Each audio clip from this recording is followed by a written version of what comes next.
মাদক সংক্রান্ত অপরাধের দায়ে এক দশকে ৫৯৭ জনের মৃত্যুদণ্ড কার্যকর করেছে সৌদি আরব, যাদের বেশিরভাগই বিদেশি নাগরিক।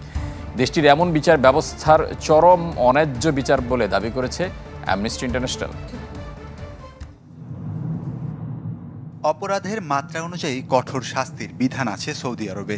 খুন, ধর্ষণ, এমনকি মাদক চোরাকারবারির দায়ে আছে মৃত্যুদণ্ডের বিধান। গেল এক দশকে মাদক সংক্রান্ত অপরাধে প্রায় ৬০০ মানুষের মৃত্যুদণ্ড কার্যকর করেছে সৌদি সরকার, যাদের বেশিরভাগই বিদেশি নাগরিক।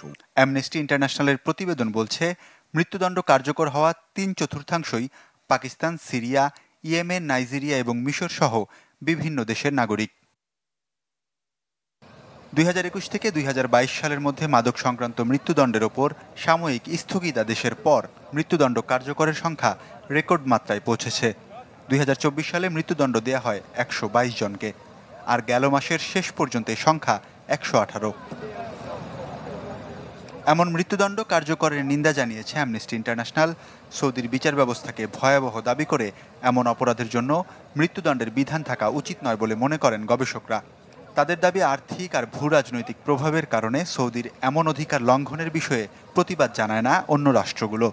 মধ্যপ্রাচ্যে চলমান সংঘাত আরও কমিয়ে দিয়েছে এ বিষয়ক তদন্ত আর প্রতিবাদের প্রবণতা।